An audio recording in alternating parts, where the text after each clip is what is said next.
Es arī vēlos paturpināt par kaut ko citu, kas jau man sen ir ierakstīts manos notos, kur es vēlos pastāstīt par jums.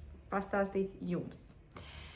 Tātad kaut kādu laiku atpakaļ man galvā visu laiku ir šī doma, ka mums ir jābūt priecīgiem, pozitīviem, mums ir jāceļ viens otrs. Un šeit ir arī stāsts par to. Daudz gan jau teiks, man tagad skatās, visi zina Lieli Uresinu, pareizi. Ceru, ka es pareizi pasaku viņas uzvārdu. Un viņa nesen runāja par to, kā viņa tagad dzīvojot Amerikā, kad ir šie biznesmeņi un visi viens otru ceļ un visi ir priecīgi un visi tur palīdzēs, iedos kontaktus, izdarīs to, izdarīs šito.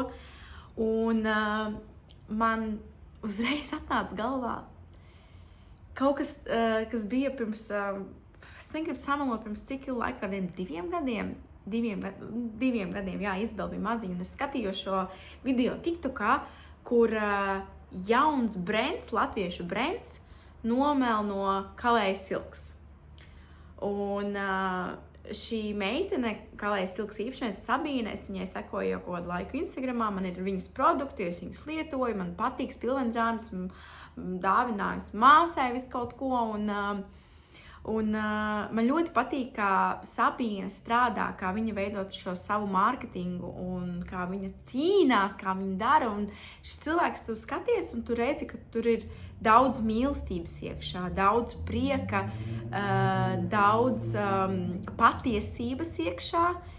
Un tas ir, kāpēc es izvēlos šo produktu.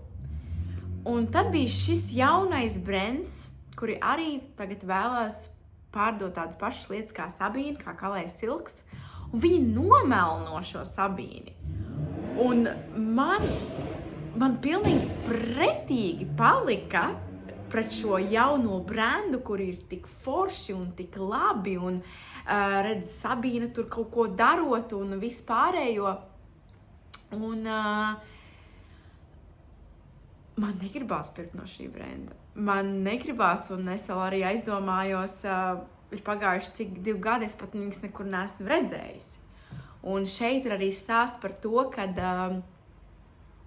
mums ir jābūt pozitīviem, mums ir jābūt priecīgiem, jo vairāk mēs šādu apkārtni veidosim, jo vairāk dzīvē mums notiks. Un man šeit es redzēju, ka Sabīnei vēl jauni visādi produkti notiek, un redziet, viņa iet uz augšu, jo viņa ir patiesi cilvēks, bet šo brendu, ko es redzēju šiem 2 gadiem, es neesmu nekad mūžā redzējusi. Un tas ir tāpēc, ka cilvēki viņi grib būt ļauni, spītīgi, un šis, ko vienkārši tā Liena stāstīja, man gribās jums nodot ziņu, latvieši, esam atbalstošāki, esam draudzīgāki, ja tu ar kaut ko vari padalīties kādam, ja tu vari kaut kā palīdzēt kādam, ne jau full in, bet viens teikums, viena lieta, dari to, jo šis patīkamā enerģija tikai tevi ceļ pašu uz augšu. Un neesam dusmīgi, esam priecīgi, priecājamies par mazām lietām, kas mums dzīvē ir. Priecājamies par to, kas mums ir, un cenšamies ar šo prieku dot vēl vairāk mīlestības radīt. Kāpēc amerikāņi ir multimiljardieri? Kāpēc viņiem ir tik daudz naudas? Labi, es nesaku visiem, bet reāli tiem, kuriem ir bizness.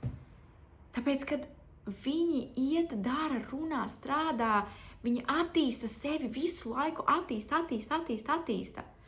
Un visu laiku viņa Liena arī teica, ka viņa bija viena tāda liela kopiena, kur viņi visi dalās un šēro un dara. Un es tiešām novēlu šeit latviešiem vairāk būt tādiem. Nevis visu tikai sev, bet dalīties.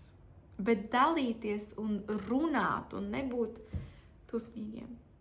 Tā kā atkal šis tā kā, bet es vēlos, nodot jums šo ziņu un novēlēt katram no jums ieskatīties spogulī šodien un pasmaidīt sev pašam, sev pašai un saprast, ka dzīve īstenībā ir daudz krāsaināka un daudz skaistāka. Tikai sākam dienu tā. Es ļoti ceru, ka tev patika un es ļoti ceru, ka pavisam drīz mēs tiksimies. Bye!